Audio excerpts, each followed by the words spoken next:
Hello everyone, it's Valerie Abrahamian with Advocates for Angels, and I'm going to be beginning a new Facebook Live series called Conversations with a Parent of an Exceptional Child. And today I'm going to be interviewing Cherise, whose son's name is Everett, and I'm going to see if I can get Cherise attached here, logged in. And let's see here. Getting Cherise a second. She's being added. Cherise has been one of my clients for about 3 years, and she's going to share her story with you on how it's been like to have an advocate. And there's Cherise. Hi. Hello. So what Hello, Valerie. All the parents is that you're one of my ideal clients. And the reason that I have ideal clients and not so ideal clients, and the reason is because you have learned from me. You listen to me, you learn from me, you hear what I say, and you apply it to your son's program, which is so smart, because parents, when you hire an advocate, what are you hiring them for? Because you don't know what to do. So learn from your advocate, listen to what they do. Because I explain to Cherise all the time, I'm doing this and this is why I'm doing it. Or this is what the law says. And this is what the district didn't do, what they did wrong. And this is how I'm getting you this service and the steps I take, right, Cherise, along the way? Absolutely. And she listens to me. She has an open mind and she retains what I tell her. And that because in conversations later on, she'll always mention, oh yeah, and when you did that, because the district didn't do this, you asked for that. So I know she's listening to me and she's learning. And so parents, I know it's overwhelming and you're stressed out and it's hard to take in information, but that's what I call an ideal client, because really an advocate's job is to teach a parent how to do my job. That's what a successful advocate does, is teaching parents how to do my job. Now, some parents want to keep me even longer because I think Cherise could take it, and she might have a little bump here and a bump there. But I don't want to. But she doesn't want to, but she could.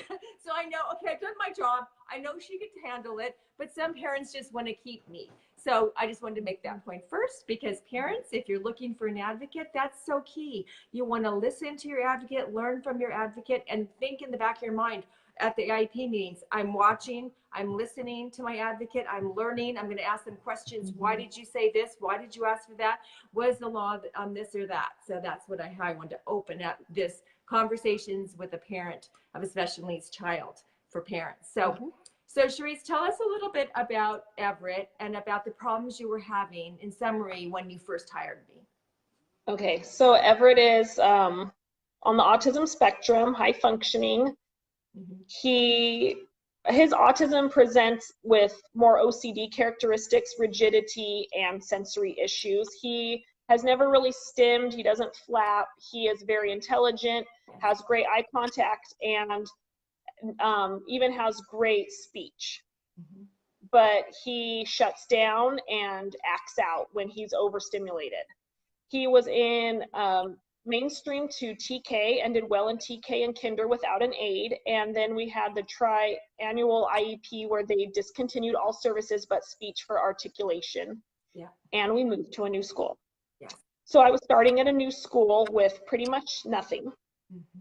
And he did well for the first 2 weeks, because I did request prior to the move to have an aide from the district for 2 weeks. That's what the school we were leaving and the school we were coming to agreed upon, and he did well. The first day without that aide, we struggled.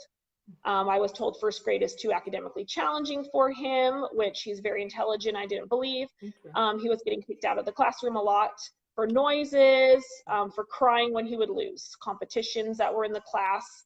And I called my own IEP right away within just a couple of weeks of school starting, and I was told this is just adjustment issues. It's hard for children like him to have change.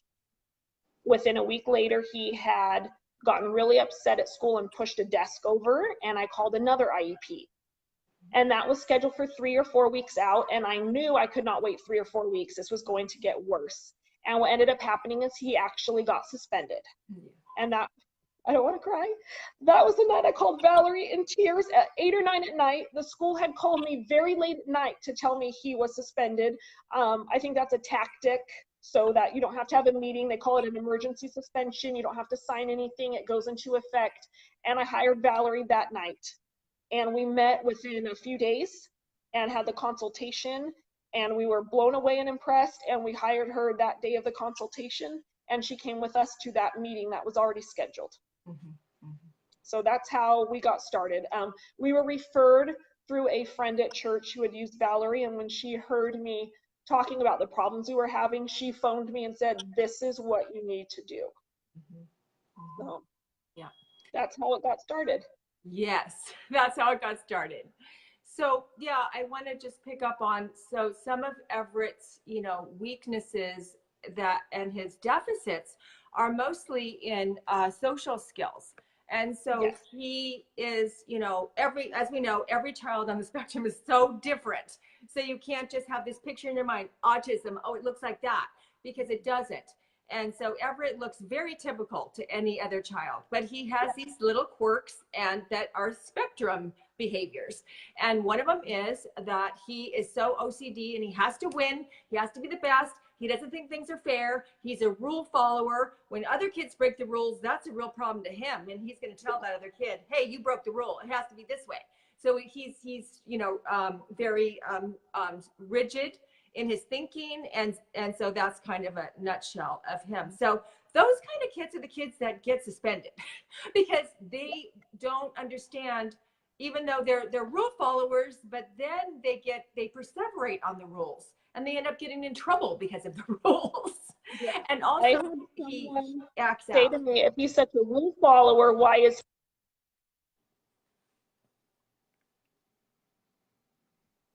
Sorry, I think I just got a call and interrupted. Someone said to me, well, if he's such a rule follower, why is he breaking the rules and doing these things? Well, the problem is when they start to melt down, all logical and rational thought process is gone. Yes. And they just react emotionally. Yes. And he breaks the rule himself. Yes, exactly. But he's not thinking that in the moment, which is exactly why he doesn't qualify for social skills intervention for pragmatics under speech, because intellectually he knows the rules. He knows the rules probably better than any other kid. And he knows what's appropriate in a situation. He could answer a question. So, Everett, in this situation, if this were to happen, what would you do? He knows the right answer. So his testing in pragmatics and social skills comes out perfectly average, doesn't need any, doesn't have deficits and doesn't have needs in the areas of pragmatics. But that's his huge area of need, where he does. Exactly. He cannot put it into play when he is stressed out or having a meltdown. Yes. In the natural setting, he cannot, that intellectual knowledge goes out the window and he reacts. And he reacts in a big, big way. And that's when teachers will go, oh my gosh, I can't handle this kid. Get this kid out of my class. But, especially when they're that little, 5 and 6 in kindergarten, first grade, lots of kids throw tantrums. Kids that aren't on IEPs throw tantrums and have behavior issues. So I also want to make that point when you were talking, because kids on IEPs, they have this big bright light targeting on them, and anything they do is like a big deal, where if it's a typical kid next to them doing the same thing, oh, that's just typical behavior. But the kids on the IEPs, all of a sudden it's a big problem and you have to call an IEP or get suspended.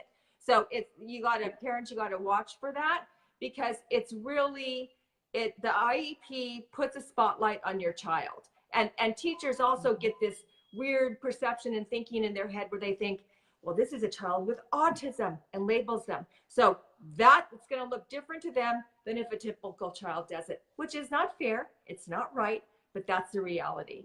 And I know you've experienced that, Cherise. Oh, yes. With, at the school, with not just teachers and people who work with them, but with other parents as well. As soon as they find out that your child is special, then all of a sudden your child is crying from losing, not because he's just sad he lost, it's because he's emotionally disturbed and he has all these problems from his autism and he's dangerous. right? Because maybe he's going to lash out. Yeah. So yes, Yeah. it's And a whole ballgame. You had some hurtful experiences with some other parents, moms in your neighborhood, where they were really ostracizing him and actually telling you, we don't want your kid in our class. Put him in a special ed class, Charisse, which was very hurtful to you as a mom. And so, but I'm sure there's other moms out there that have experienced the same thing. Oh yes, I've witnessed it at a school with other children as well that are in other classes than my son. When I'm at pickup, when parents come to pick up their kid and another child had a bad day, I see the looks on the other parents' faces that have kids in that child's class. They don't want that child there either. So yeah, it is a problem that more people experience. I think people don't open up about it because it is embarrassing. Yeah. Yeah. Who wants to go and say, hey, even myself as an adult was bullied by these people because my child's different? No one wants to be bragging about that. Yes, exactly. Exactly. So, but you know, the bottom line is that IDEA and parent rights are behind parents, and it's all there in the law to support parents and to support their child. And that's where I come in, to make sure that those rights are being implemented and they're not being violated. So Charisse, after I came on, then what did you see change with your IEP, and how did we address your issues? Well, first thing I noticed is we never had a district specialist attend an IEP before, ever in the district, except for our very first initial IEP when we had taken all his paperwork from our insurance stating he had a diagnosis of autism spectrum disorder, and then they get you into the special education preschool. That was the only time I'd ever had a district specialist, was that initial meeting when he was 3. So now here he was, what, 6, and we still had not had anybody, and that was the first thing Valerie asked me, is who's your district specialist? I didn't even know. So people were now attending the meeting that should have been there. Yes. It was run in an agenda format, whereas before I felt like it was very free-flowing. Okay, Mom, what's your feelings? No, we can't do anything. Okay, bye. Now there was a plan. There was an agenda. All these things, I had thoughts in my head of, well, can't we have an outside person's opinion? Can't he get these services? Valerie was saying, yes, of course. Whereas before, that didn't seem like an option to the school. He didn't need an aide. He didn't need outside assistance. Even though I felt that, I wasn't getting anywhere. So hiring Valerie, I could finally get those outside assessments, the IEEs, and services from outside providers other than the school. And that made a huge difference for us. Yes, yes. And I always talk about that in a lot of my Facebook Lives and in my newsletters, how important the IEE is. If you don't have an IEE, you're not going to have a good program, and your program is not going to meet the needs of your child. Everything is based off of the IEE, right, Charisse? Once we got IEEs in every area, and that's when we got all your services. And the IEE leads to more discovery that maybe you didn't even know. You know, we had an IEE for reading comprehension issue, and through that, they said he doesn't have a reading comprehension problem, but we think he has an auditory processing issue. So then we were able to get that IEE. So it just opens more doors because you have a professional who knows what to look for, and maybe will steer you in other areas. Yes, yes. So you get referrals for additional assessments in other areas of deficit, right?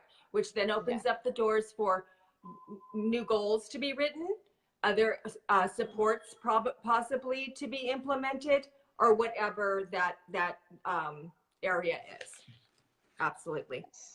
So, and the other thing I want to add about hiring you, what I know, so the process is 2 other things. One, my whole mindset changed. I felt like I was the bottom of the barrel going into these meetings. After hiring Valerie, I was in control. I now knew that I had all these rights, and I was really running the meeting, and I could request things and say what I wanted.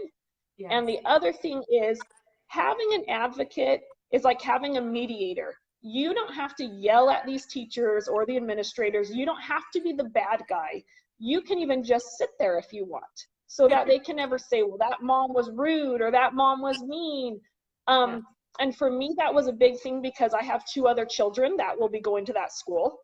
And I didn't want anything to reflect on them. I didn't want to have a horrible relationship with any of the people there.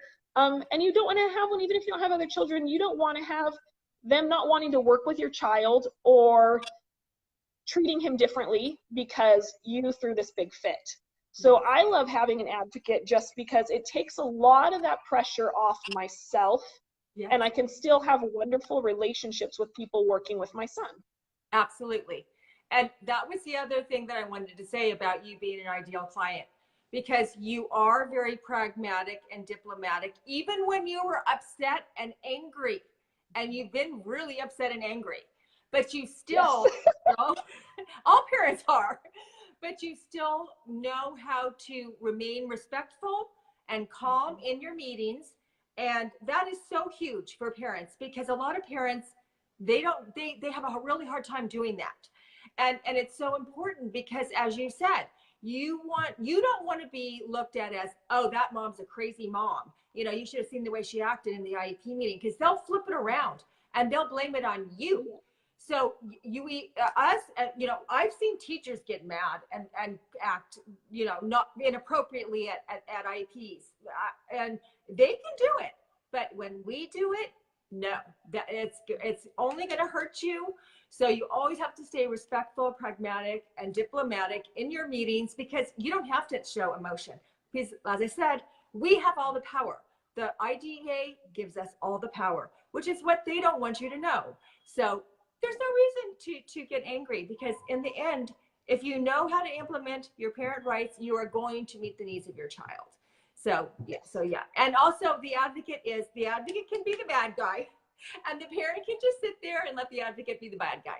But you can learn those skills, though, because parents, you can still implement your rights and in a respectful and professional manner, and they're just going to respect you more, because, wow, that parent really knows their rights. And if they don't like it, if they get mad at you about it, if they're not going to like you, oh well, you're not their friend. You're not going to go shopping with them, or go to get coffee at Starbucks. They're their teacher. It's a professional business relationship. Right, Sharice? Yes.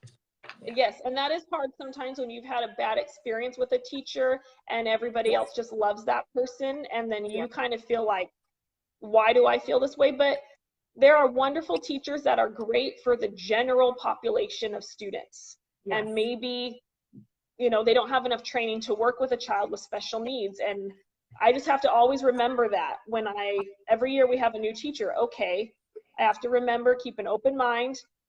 Maybe she just needs a little training, but we have had really good luck at our school getting the teachers who fit him very well. Yes. So I second that. And if when you develop these professional relationships with, say, your principal, as you have, Sharice, we ask your principal every year, can you please handpick the teacher for Everett next year? It's so important. They know the teachers that can work with kids on the spectrum and work with kids on IEP. Yeah. And then there's other teachers that, no, that would not be a good idea to place that child in that teacher's class.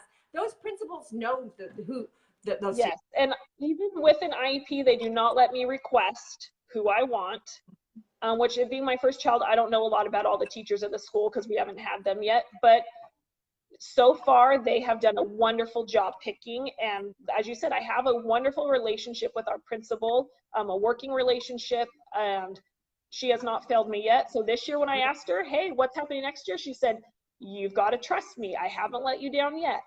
That's right. And that's the key too. It's so important to be respectful and professional and build your relationships with your principals, your teachers, just implementing your rights. That's your right.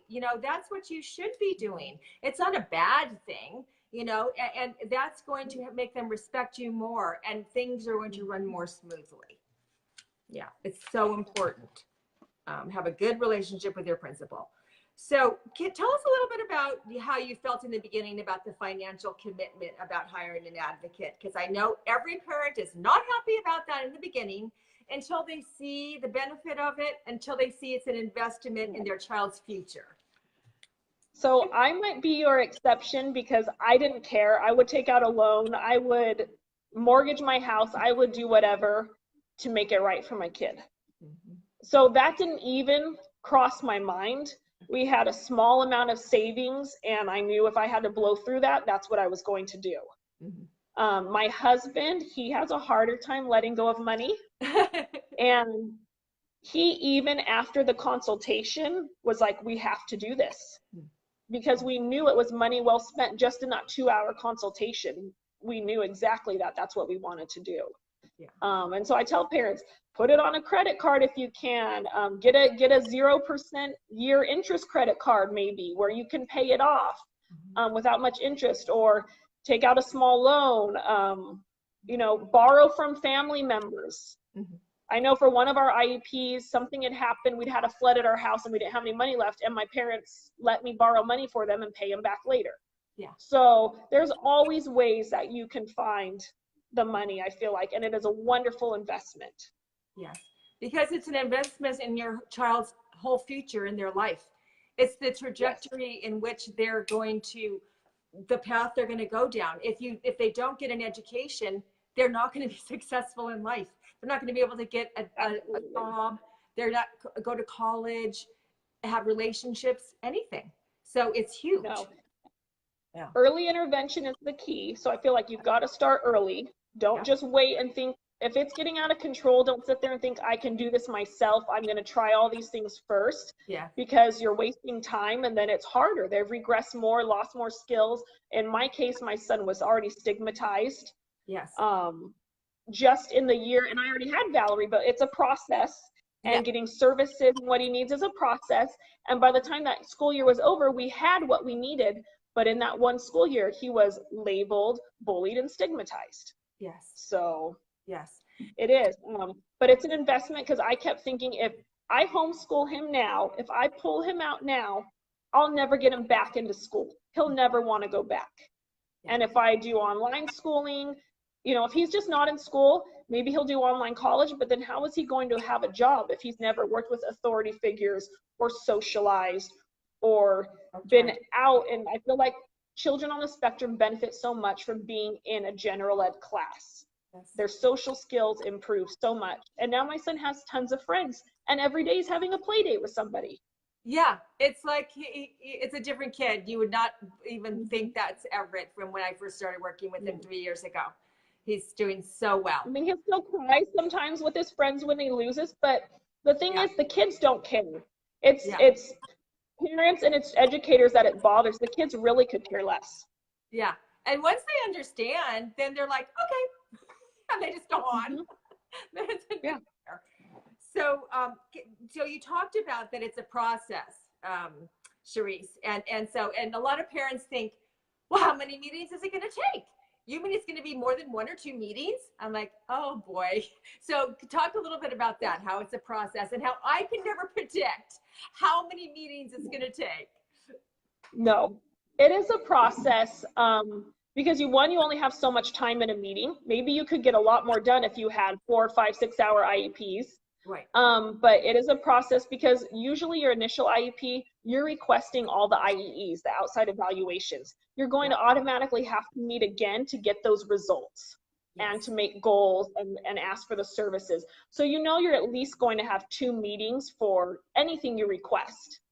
And so our initial meeting was just trying to get an aid, trying to get the outside evaluations, and then we re-met and went over all the assessments and asked for services and made goals. And like you said, more IEs. Yes, more IEs, because they found more findings in those assessments. That's right. And then you're ask for another assessment, then you have to meet again. So it does take a long time. Yeah. And each year I've noticed something different in my son. So one year we looked at visual processing. The next year we looked at auditory processing. One year we said, hey, now he's only having problems on the playground. It's pragmatics. Let's get back in speech. Let's do social skills class to help that if this main deficit is interacting on the playground. That's right. So every year you're going to uncover, I feel like, something new or whatever is your child's kind of quirk or need that year that you're going to have to work on. That's right. And so that's just so huge. I hope parents hear what you just said, because they're always, their question to me in the beginning is, how many meetings is it going to take? How much money is it going to be? And, you know, what are you going to get for him? Which I can't answer any of those questions because it's a process and it's uncovered. Things are uncovered by the specialists, the experts doing the IEEs. And that's the IDEP development. That's where it goes. And so what you said in just a nutshell, that's what the experience. And sometimes they won't agree to something. They wouldn't agree to an outside aid, and we didn't want the school district aid, but that was where we were left. And something happened where the aid was not doing appropriate ABA. Instead of the token board rewarding him, she actually ripped off all the tokens, and it caused him to have a meltdown where he ended up pushing somebody, and that was the first time he had ever been physical ever at school. And it was the end of the year, and so he had shown them, I can do 9 months without being physical, but because of that one thing, then we can go back and say, hey, he needs somebody that is trained, because these people are not trained. And then that's another meeting, and then that's more assessments. So it is a process, but it's worth it, and to be patient, because when you're all done with everything, you have an amazing IEP for your child. Yes, yes. That's going to give him a happy, successful future. Yes. So what would you share with parents, Cherise, and letting other parents know the biggest thing that maybe you've learned, or the biggest lesson in this journey that you've had? I think one I've already spoken about is you have the power.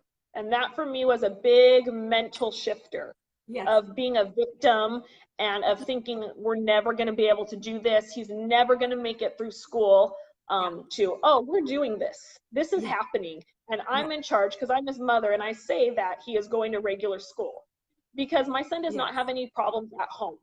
He does not act out at home. So I knew he was capable if he had the right services.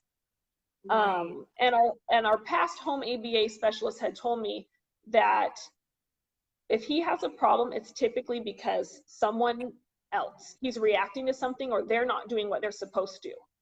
So as a parent, I knew if I could get exactly what he needed, things would work out. So that's the first thing I learned about from hiring somebody, and why I tell other parents is you have the power. You need to learn how to use that power. You need to learn the IEP process, because we've talked about it is a process, but you need to learn that process, how it works. What are the deadlines? How many days to file? How long do they have to respond? I've had people tell me that they asked for an IEE and the district said no, and I said, well, that's against IDEA because they have to give you that option. If they've already assessed him and you don't agree with it and you ask, they're breaking the law. So it's really good for you to learn the law and learn the process, so you know, because they're not always going to have your best interest or tell you the truth. We had somebody tell us once before we had hired Valerie that he didn't need to be reevaluated at the 3-year point because he's so high functioning, he might not test at a level where he still needed an IEP, and we would lose our IEP. So I just opted to not have him tested because I didn't know better. And I trusted that that person was telling me what was right. So you have the power. It was, they tell you just snippets instead of the full picture, all the options. Exactly. Yes. So you have the power. You need to learn the process just for yourself, because there are so many rules and guidelines and things that get misrepresented that I think maybe isn't even intentional. A lot of teachers and administrators themselves are not special education and up on the law. So they don't really know. And they think but it's incorrect. Yes. And when I have people that tell me I don't want to hire somebody, I don't want them to get mad at me, I don't want to look like the bad guy, I tell them what we've already talked about, how that's why you have an advocate as your mediator. But your interest is really your best kid, not to be best friends with the people at the school. You have to do what's best for your kid, and sometimes that mama bear has to come out. Yes.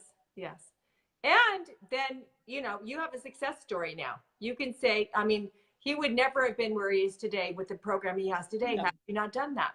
And so it's No. just, you know, having the courage to do it and realizing after you're empowered, you became empowered by knowing what your Yes. rights were. And then that's when you had I that didn't even paradigm know. shift.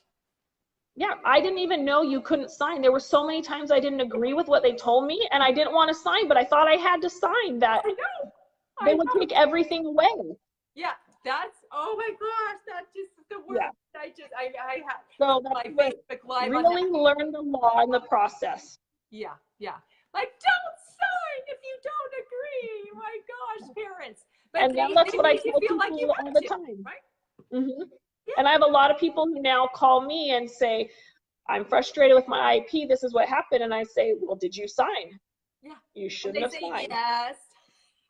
And you go, why? Because they told me I Yeah. had to. But you And then don't. they say, well, now I'm going to go hire a lawyer. I'm going to hire somebody. I'm like, yeah, but you already kind of messed it up because you signed that you agreed Yeah. with the last one. You know, you should have not signed and then gone and hired somebody. Right, exactly. I know. And all that is misinformation. Again, it's just this big lie out there that you have to sign your IEP and you don't, because stay put goes into effect. The last IEP that you signed remains in effect, so you're not losing anything. You still have what you had before. You're just in dispute on the current IEP. So. Right, and you can agree with some parts of it. We've done that a lot, Valerie, where we've assigned an agreement with certain things and not others. Yes, sign with exception of, and then you list that. And that's something else I didn't know you could do. Yeah, of course. And I'm doing Facebook Lives on all those things. I'm writing newsletters. I'm trying to get those, because even those little basic things are huge. They're huge when parents know that.